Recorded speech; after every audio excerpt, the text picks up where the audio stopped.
안녕하세요. 김태훈의 현명한 투자자 방송 시작하겠습니다. 오늘은 동아엘텍에 대해서 좀 말씀을 드리겠는데요. 기본적으로 동아엘텍은 OLED 장비를 만드는 회사입니다. 그러다 보니까 장비 업체로서의 한계를 갖고 있죠. 즉 엔드 유저인 LG 디스플레이나 삼성 디스플레이 같은 이런 엔드 유저가 발주를 줘야만 이 수주가 발생하고 또 그 수주에 따라서 납품을 해서 수익이 나는 이런 천수답 구조를 갖고 있기 때문에 동아엘텍은 이런 OLED 장비에서 그 다각화를 위해서 금융업, 즉 창투업에 진출을 했습니다. 그러면서 이런 창투업을 진출해서 좀 뭐랄까요, 좀 전도 유망한 기술들을 먼저 서치하고 관련된 기업을 M&A까지 할 생각을 갖고 있었던 것이죠. 그래서 이 100% 자회사인 DA 밸류 인베스트먼트라는 신기술 금융 사업을 통해서 이런 다양한 기술을 갖고 있는 그 선도 유명한 그런 기업들에 투자를 하고 있습니다. 그게 최근에 상장을 한 사피엔 반도체도 그런 과정을 통해서 투자하게 된 회사죠.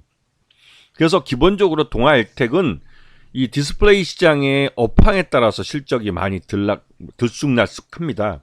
그리고 동아엘텍이 계열사로 갖고 있는 선익 시스템도 마찬가지로 OLED 장비 쪽이기 때문에 그 한계가 있는 그 비슷한, 동아엘텍은 주로 검사장비 쪽이고 선익 시스템은 OLED 제조 장비 쪽이고, 그러니까 둘 다 마찬가지로 OLED라는 큰 그 산업 이 카테고리 안에 들어가는 거기 때문에 이 OLED 업황에 영향을 받을 수밖에 없습니다. 그래서 DA 밸류 인베스트먼트를 통해서 창투업에 진출하게 된 것이죠. 자, 지금 동아엘텍 같은 경우 디스플레이 검사 장비를 주로 만들고 있고, 그다음에 그 선익 시스템은 OLED 제조 장비를 하고 있습니다. 그다음에 다른 비상장 자회사인 프라임 엔지니어링도 OLED 제조 장비 쪽을 하고 있죠. 그리고 신기술 사업 금융업 해가지고 창투업 쪽에 DA 밸류 인베스트먼트가 있고 DA 밸류업 신기술 투자조합 1호를 갖고 있습니다. 이걸 통해서 이제 창수 사업을 하고 있는 것이죠. 그래서 동아엘텍은 기본적으로 앞에서 말씀드렸지만 OLED 제작에 들어가는 검사 장비를 만드는 업체이기 때문에 이 OLED 업황에 많은 영향을 받고 있고, 또 지난해 3분기 기준으로 봤을 때 전체 매출액의 35%가 OLED 검사기기 쪽에서 나왔고, 또 이 다른 OLED 뭐 제조 장비나 이런 파트까지 다 포함하면 전체 매출의 67.38%가 OLED 쪽에 관련된 매출로 볼 수가 있습니다. 자, 그리고 지난해 기준으로 봤을 때 매출 외형이 지금 2137억에서 1652억으로 많이 줄었는데요. 이렇게 된 건 주요 거래처인 삼성 디스플레이나 LG 디스플레이 같은 이런 디스플레이 업체들이 투자를 줄이면서, 즉 작년에 이제 생산량도 조절하고 그러면서 이 디스플레이 업종이 굉장히 어려웠었는데요. 그 영향을 직접적으로 받은 겁니다. 그 투자 이연이 발생하면서 이 매출 외형이 줄어들게 됐고, 그러면서 영업 손실이 한 10억 정도 발생을 했죠. 하지만 단기 순손실이 147억이 발생한 건 이 통화 선물에 가입을 한 상품이 이게 이제 해지를 위해서 했다가 이게 투기적인 그 포지션이 취해지는 바람에, 즉 그 예상 변동폭 이상으로 움직여버리는 바람에 147억이라는 대규모 손실을 보게 됐습니다. 이 통화 선물 상품을 해지용으로 사용하기보다는 투기적인 사용이랄까요? 투기적인 포지션을 취하는 경우가 있는데, 요번 이 업체도 예전에 우리가 이제 2000년대 초반에 키코라고 이 통화 선물 상품 때문에 크게 문제가 됐었는데, 왜냐면 금융회사들이 해지 상품이라고 팔았는데 나중에 이 원달러 환율 폭이 크게 움직이면서 이 중소기업들이나 이런 환율에 대해서, 환율 변동에 대해서 제대로 대응하지 못했던, 즉 해지 상품만 가입하면 손실에 크게 보지 않고 해지를 할 수 있을 줄 알고 가입했던 이런 기업들이 그 키코 상품 때문에 어떤 회사는 아예 망하기까지 할 정도로 대규모 손실을 봤죠. 그거와 비슷하게 이 그 동아엘텍도 이 통화 선물에서 손실이 발생한 겁니다. 좀 안타깝죠. 이런 그 해지 상품에 가입을 안 했으면 발생하지도 않았을 이런 손실이었는데, 해지 상품에 가입함으로 해서 발생한 거기 때문에 좀 안타깝긴 합니다.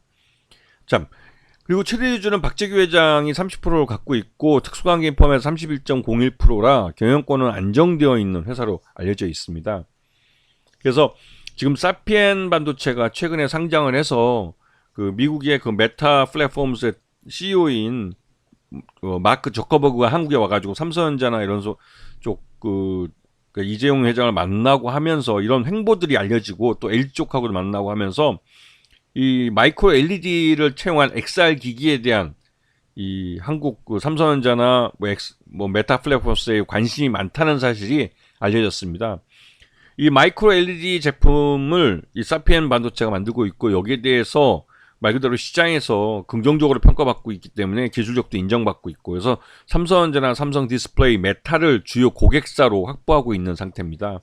이러한 이 사피엔 반도체의 성장성이 즉 이 동아일텍이 앞에서 말씀드렸던 DA 밸류 인베스트먼트 통해서 사피엔 반도체를 지분을 보유하고 있다는 사실이 시장에 알려지면서 이 보유 지분 가치에 대한 향후 시장에서 이거를 차익실현을 해서 그 갖게 될 그런 그 지분법 평가이익이죠. 이 DA 밸류 인베스트먼트의 이 수익은 곧 100% 자회사이기 때문에 동아일텍의 실적에 영향을 미칩니다.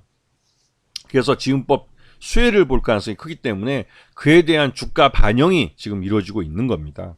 그래서 항상 이 창출사를 갖고 있거나 똘똘한 자회사를 갖고 있는 회사들은 지분법 수혜를 받을 수 있기 때문에 이런 지분법 수혜에 대해서 미리 계열사들을 공부해 두시는 것도 굉장히 필요한 얘기도 하겠죠.